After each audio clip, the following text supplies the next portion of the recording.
उम्मीद करता हूं कि जिस प्रकार से आप सबके सहयोग से हमने 6 माह में, खासकर 3 माह में कुछ निर्णय किए थे। 3 माह आप सबकी जानकारी में आचार संहिता के दरमियान चले गए, लेकिन उसके बावजूद भी सीमित दायरे के अंदर जो शासन की व्यवस्था हो सकती है, लोकसभा का इतना बड़ा चुनाव कराना, और जैसे मैंने पहले भी कहा था कि ये हमारे लिए बहुत बड़ी चुनौती थी।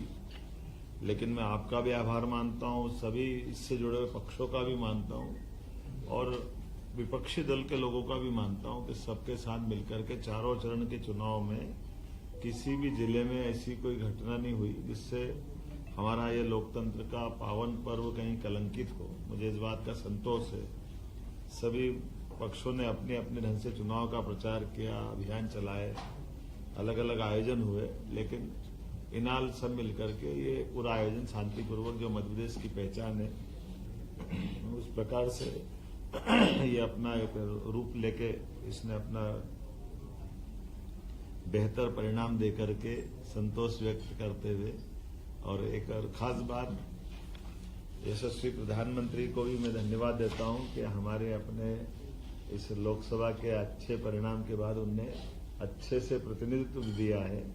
6 मंत्री हमारे राज्य से बनाए हैं, इसमें 3 कैबिनेट और 3 राज्य मंत्री। छठा एल मुरुगन जो राज्यसभा कोटे से आते हैं, आप में से कई लोग जानते हैं, कई नहीं लिख पाए थे, तो मैंने इसलिए बार बार कोट किया। 6 लोग थे, छह मंत्रिमंडल में 6 थे, पिछली बार भी 6 इस बार 29 आए तो ये संख्या कम होती जा रही है, मंत्रियों की संख्या कम होती जा रही है। भाई आप मामला देगा, देखिए एक फिर मेरे माननीय प्रधानमंत्री ने जैसा हमारे इस चुनाव के दरमियान कैंपेन किया था, और एमपी के मन मोदी, मोदी के मन में एमपी, और हमने सबने भी उनकी भावना के हिसाब से अलग अलग काम को बहुत गति से बढ़ाया था। आपकी जानकारी के लिए बता दूं, केन बेतवा लिंक योजना के माध्यम से विश्व का पहला नदी जोड़ो अभियान अपने इस मध्य प्रदेश और यूपी की धरती से प्रारंभ होगा, और इसी में हमने 12,000 और 5,000 2 अलग अलग टेंडर इसके जारी भी कर दिए, और वो स्वीकृति की स्थिति में आ गए हैं। बड़ा बीच में फॉरेस्ट के लैंड का एक इशू था, जिसके कारण से उलझा हुआ प्रकरण था, लेकिन फॉरेस्ट को दूसरी लैंड उपलब्ध करा करके हमने इसका ये जो बीच का संकट है उसको बाहर करने का प्रयास किया है। मुझे एक और बात जानकारी देते हुए आनंद है कि पार्वती काली सिंध चंबल योजना, ये राजस्थान और मध्य प्रदेश के बीच 20 साल से उलझा मसला था। तत्कालीन जल शक्ति मंत्री श्रीमान गजेंद्र शेखावत जी की मौजूदगी में मध्य प्रदेश और राजस्थान के सीएम के साथ उनके अपने मंत्रीगण, हमारे मंत्रीगण और सबने मिलकर के 50-50% के आधार पर 35-35 हजार करोड़ के अलग अलग प्रकार से अपनी अपनी भूमि में उनके डेमो की श्रृंखला बनाते हुए ये एक बड़ा काम चालू किया, जो बड़ी परियोजना है पीकेसी के नाम से। इसका पूरा हमारा चंबल का, मालवा का, ये पश्चिमी मध्य प्रदेश का हिस्सा बहुत लाभान्वित होगा। एक और बड़ा प्रोजेक्ट 1956 का बना हुआ गांधी सागर डैम, जिसमें 50-50% की जल राशि के आधार पर बंटवारा हुआ था, लेकिन कुछ कमी रह गई। उसके लिए भी हमने इशू उठाया और इस पर बात कर रहे हैं कि भाई जमीन हमारी ज्यादा जा रही है और पानी का उपयोग हमको कम मिल रहा है, तो हमारे किसानों की दृष्टि से चंबल का पानी का हमारा हक भी और बढ़ता है। इस बिंदु को रेस करते हुए हमने इसमें मीटिंग भी की है, और मुझे लगता है कि इसका अच्छा समाधान निकलेगा, ताकि मंदसौर, रतलाम, नीमच, इन जिलों के अंदर लिफ्ट इरिगेशन के माध्यम से इस पानी का उपयोग भी हम करने वाले हैं।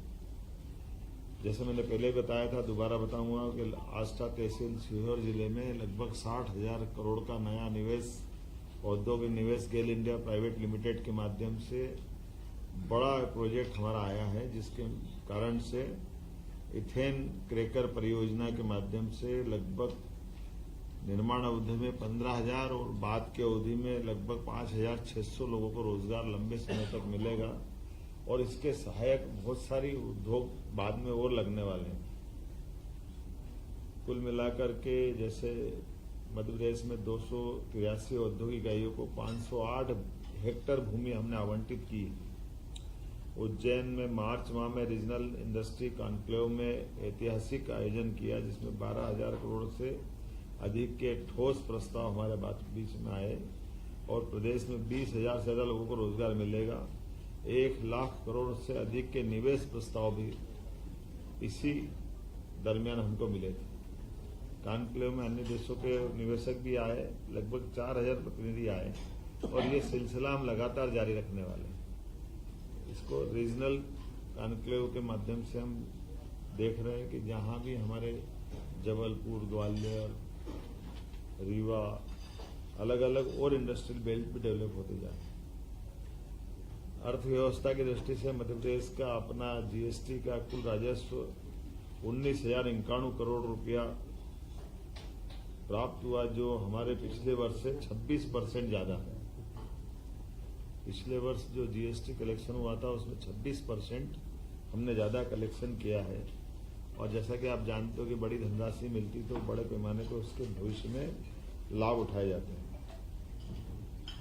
कृषि के संबंध में 2024-25 में 6 लाख से अधिक किसानों का 48 लाख मीट्रिक टन से अधिक की गेहूं खरीदी हमने कर ली, लेकिन इस बार चूंकि रेट ही बहुत अच्छे हैं तो ये खरीदी वाला पार्ट हमारा, हम भी ये चाहते हैं कि अगर किसानों को अच्छे रेट मिल रहे हैं तो वो अपना स्वयं का भी माल बेच ले।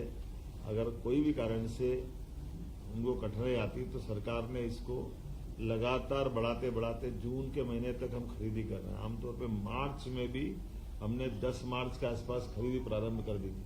इतनी लंबी खरीदी कभी नहीं चली और एक तरह से वो रेट को नीचे न गिरने देने का हमारा जो संकल्प है कि हम इस रेट से नीचे किसी हालत में भाव नहीं जाने देंगे। और लगभग 2400 रुपये क्विंटल गेहूं हमने खरीदा, उसमें 125 रुपये का बोनस हमारी सरकार के द्वारा दिया गया। जैसा हमने कहा था कि कोई योजना बंद नहीं होगी और सभी योजनाओं को समान रूप से सरकार चालू रखेगी। लाडली बहना योजना के बारे में भी हमने वही जो दिया गया वचन निभाया है। लगातार हमारी 1,29,00,000 बहनों के खाते में अभी तक 9,455 करोड़ रुपए की राशि का अंतरण हमारे द्वारा कर दिया गया। इसी प्रकार से लाडली लक्ष्मी योजना में 6 माह में 73,880 लाडली बहनाओं के खाते में बालिकाओं के 34 करोड़ की राशि अंतरित की गई।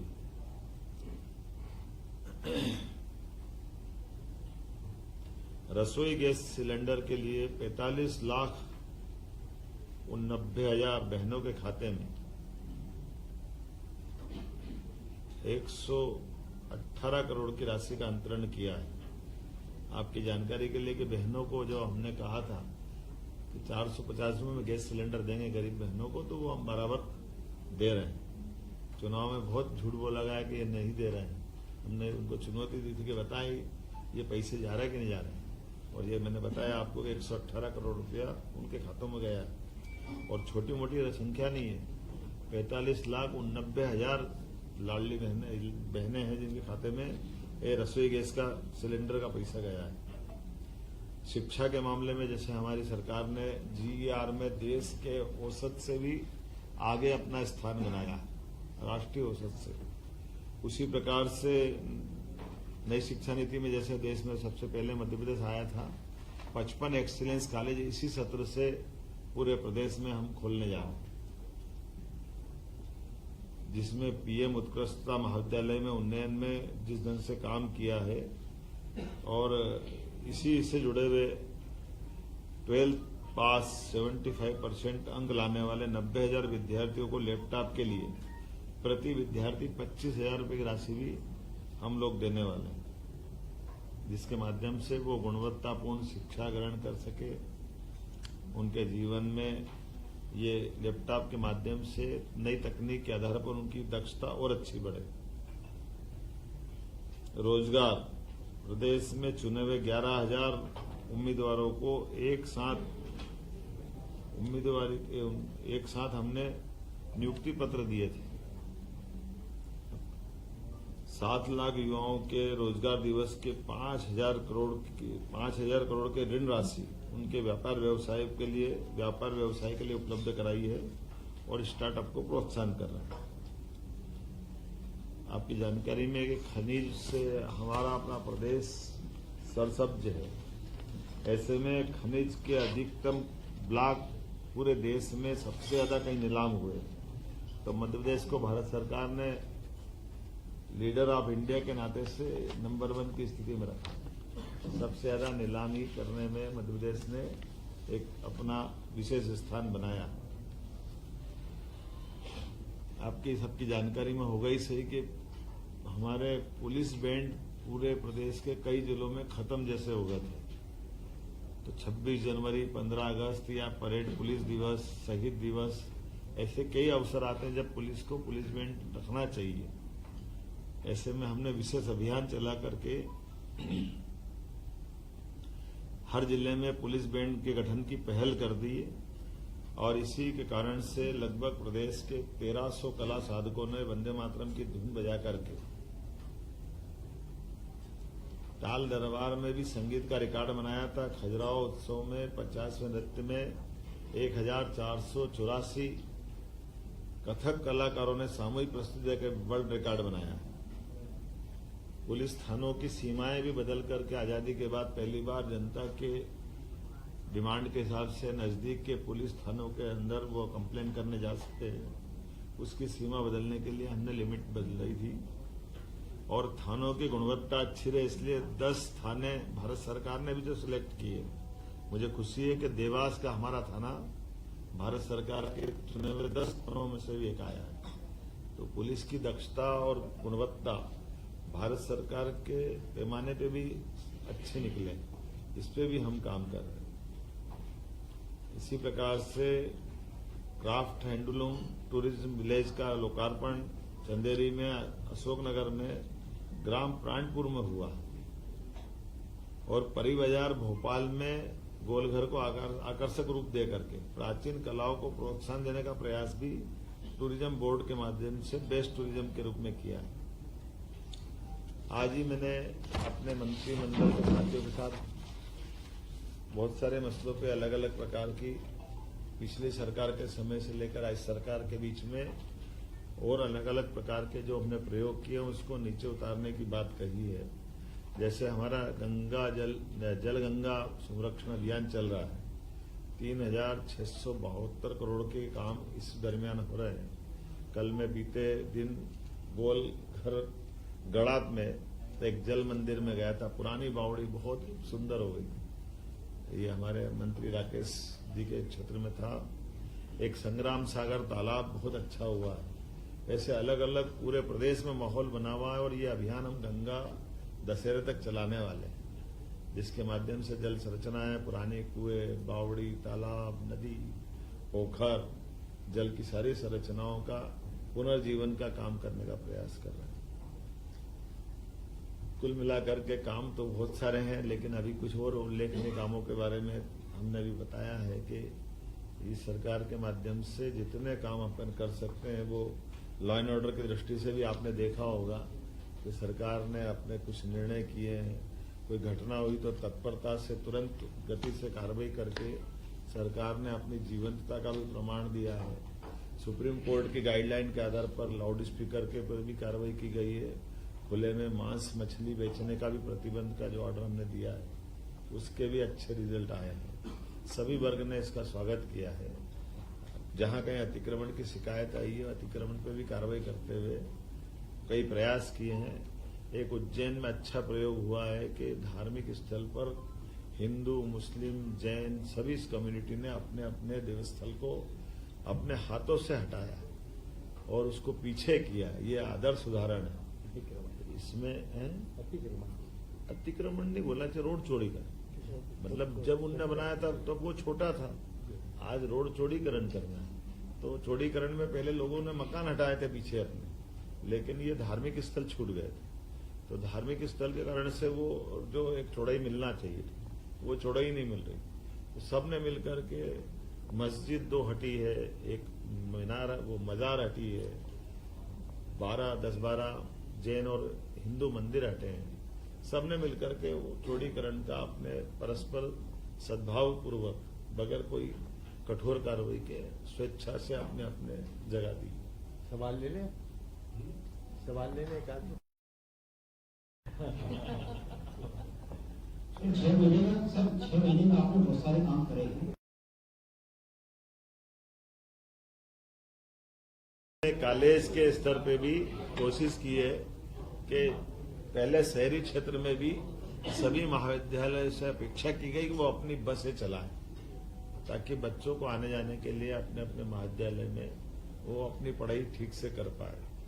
गांव गोद लेने की स्कीम भी कॉलेजों को लगभग 2000 गांव कॉलेज गोद लेंगे। ये उच्च शिक्षा के माध्यम से उन्होंने प्रयास किया। 2000 कॉलेज है, एक कॉलेज है गांव गोद लेगा मोटे तौर पर। कोशिश कर रहे हैं कि अपने मंत्रिमंडल के साथियों से भी एक एक स्कूल गोद ले, ताकि वो स्कूल पे अपना ध्यान केंद्रित करे। अधिकारियों से भी इसी प्रकार से कहा है कि वो भी अपने लिए इसी प्रकार से पर्यावरण से जुड़े हुए और प्रदेश के अंदर कुछ यूनिक काम भी किए, जैसे IIT का डीप टेक रिसर्च सेंटर हमने अपने प्रदेश में बनवाया, जिसका भूमि पूजन हमने किया है। ये IIT इंदौर का सेंटर उज्जैन तक आएगा, उज्जैन के इंजीनियरिंग कॉलेज से जोड़ करके, तो ये एक तरह से पूरे देश का आधुनिक मॉडल रहेगा। मध्य प्रदेश में साइंस सिटी की स्थापना भी हम करने जा रहे हैं। इसी प्रकार से खगोलीय ज्ञान की दृष्टि से, जिसको वेधशाला बोलते हैं और अंग्रेजी में ऑब्जर्वेटरी, साइंस की ऑब्जर्वेटरी के माध्यम से भी पुराने ज्ञान का एक नया केंद्र यहाँ बने। ऐसे एक वैदिक घड़ी की भी हमने माननीय प्रधानमंत्री जी से शुरुआत कराई। ऐसे बताने के लिए तो बहुत सारी बातें हैं। कुछ स्थायी काम भी हमने किए जो अपने आप में मध्य प्रदेश की नई पहचान बनाएंगे। जैसे आप सबको जानकारी है, बाबा महाकाल के महालोक में प्रतिमाओं को लेकर के प्रश्न उठा था, FRB की प्रतिमाओं को लेकर। तो हमारे प्रदेश के अंदर हमने प्रयोग किया है कि ठोस पत्थर की प्रतिमा वहां बना के लगा देंगे, और इसमें एक बड़ा निर्णय ये कर रहे हैं कि वो प्रतिमा कहीं से ऑर्डर पे नहीं बनवाएंगे। कलाकारों के कला शिविर के माध्यम से पत्थर देकर के वो प्रतिमाओं का एक तरह से उपक्रम चालू कर रहे हैं कि भविष्य में भी मध्य प्रदेश में प्रतिमा बनाने का स्थान बने, ताकि जयपुर या बाकी जो शहर प्रसिद्ध है, ऐसी प्रसिद्धि अपने प्रदेश में भी मिले। तो अपने प्रदेश में वो प्रतिमा वहां लगाते हुए बाकी भी जहां जहां लगाना रहेगी, तो एक तरह से वो उनकी कीमत खरीदने के बजाय कलाकारों के सहयोग से वो प्रतिमा बने और एक कला का एक नया उनका अपना एक कारोबार प्रारंभ हो जाए।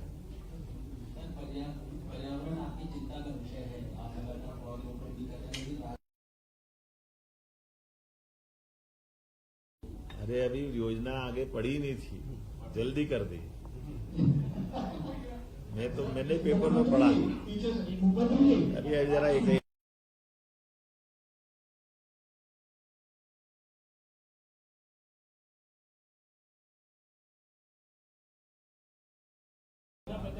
ये मान के चले कि पर्यावरण को लेकर के सरकार बहुत गंभीर है। किसी भी हालत में हरे पेड़ को इस प्रकार से, जो एक डरावना समाचार आया था, ऐसी स्थिति में नहीं रहेंगे।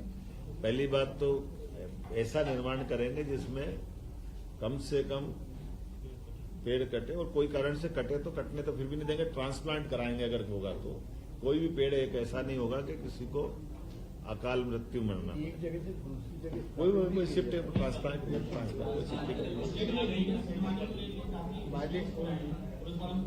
इधर से किधर से आ रहे हैं आवाज?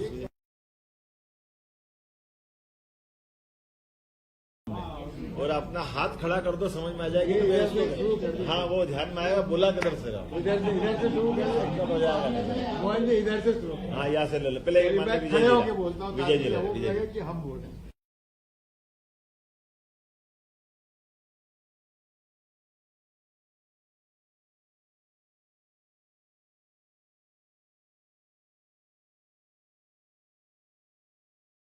एक ऐसा संकेत है, उसको आप किस दृष्टिकोण से लेते हैं? और दूसरा, पहली कैबिनेट में उन्होंने सब मंत्रियों से ये कहा है कि इस सरकार का पहला लक्ष्य है भ्रष्टाचार से मुक्ति। मध्य प्रदेश में 4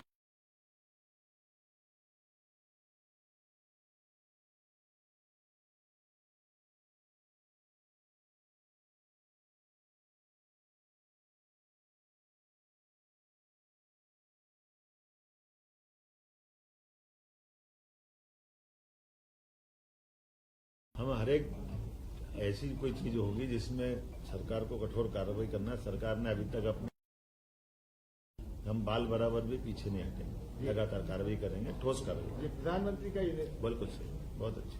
सवाल ये है मुख्यमंत्री जी, 6 महीने का कार्यकाल आपका हो गया है तो अभी एक किधर से आ रहा है, आवाज किधर से आ रही है? मेरा सवाल ये है मुख्यमंत्री जी, क्या मेरा सवाल 6 महीने हो गए। चलो आप जो भी हो वहां तक सुन लेना, मैं बोल देता हूँ। नहीं, प्रभारी मंत्री थोड़ी खड़े हो। वितरित कर दिए जाएंगे प्रभार मंत्रियों को। ये 15 अगस्त में वो कोशिश करेंगे कि अपने अपने प्रभार के जिले में झंडा फहराए। सर लीगल सेंड को लेकर काफी इंसिडेंट हो रहा है मध्य प्रदेश में, पुलिस वालों के ऊपर अटैक हो रहा है। चलो कोई बात नहीं, मैं तो यहीं से बोल देता हूँ, यहीं से बोल देता हूँ। देखिए, जैसे आपकी जानकारी में है कि हमारे अधिकारी मैदान में है, अमले में है, और हमने कहा भी है कि जहां भी अवैध उत्खनन हो रहा वहां कठोर कार्रवाई करना है, करना भी चाहिए, और उसका असर भी दिख रहा है। रेत माफिया भागते हुए दिख रहे हैं, कोई ट्राली छोड़ रहा है, कोई हमारे अमले पे हमला कर रहा है, लेकिन हम डरने वाले नहीं। हम सबसे अभी ये तो खत्म हो जाने दो बहन जी। तो इसीलिए ऐसे किसी भी सरकारी अमले पे कोई कार्रवाई पे कोई बाधा डालेगा तो उससे निपटने में सरकार सक्षम है, उसको छोड़ने वाले नहीं। सर आरएसएस के मोहन भागवत जी ने अरे वो मैडम पहले बोल रही।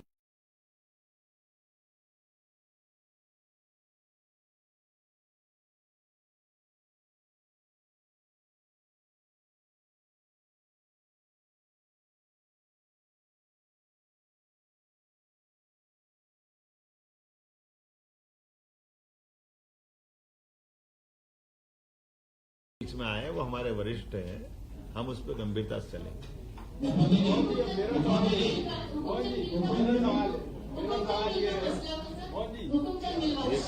मेरा सवाल ये है कि 6 महीने हो गए हैं। एक मिनट, राजन कहाँ से बोल रहे हैं? एक मिनट जरा हुकुमचंद मिल का मसला जो असंभव लग रहा था वो आपने संभव कर दिखाया, क्योंकि दशकों पुरानी समस्या थी और एक कठोर निर्णय लेना था जो लिया है।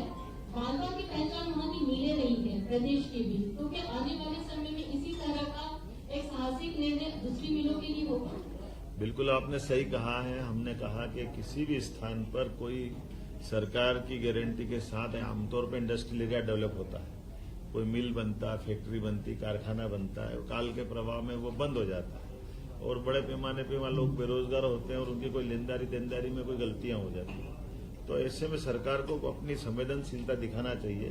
हमने निर्णय किया उसी हुकुमचंद मिल में कि लगभग 30 साल पुराना मसला था, 6000 से ज्यादा लोग परेशान थे, 1-1.5 तो उम्मीद में मर गए पैसा लेने की। 30 साल कौन जिंदा रहता है, लेकिन सबको पैसा दिलवाया। और इस बाकी चीज में आपने जो दूसरी बात कही है, जेसी मिल ग्वालियर, सज्जन मिल रतलाम, इंदौर टेक्सटाइल, श्री सिंथेटिक उज्जैन, ऐसे जो भी केंद्र पे ऐसे ध्यान में आ रहा है विषय, उन सब का निराकरण हम करने वाले हैं। और अब उस बदले में हमारी जो हाउसिंग बोर्ड है, इंडस्ट्रियल डेवलपमेंट कॉर्पोरेशन है, वो लैंड अपने पास लेकर उसका उपयोग करेगी, लेकिन मजदूरों का निराकरण अब वो कैसे निराकरण सब जमीनें बिक चुकी हैं, सब नहीं बिकी, नहीं मालूम, कोर्ट में लटकी पड़ी, ये भी तब करा रहे हैं। ना कैसा हुआ है? मेरा नहीं उज्जैन में तो आपका ऐसा है ही। मेरा ऐसा कहना है कि जहां हमने जिस जगह नहीं मैं बता रहा हूँ ना आपको, जैसे नहीं हमने बताया ना आपको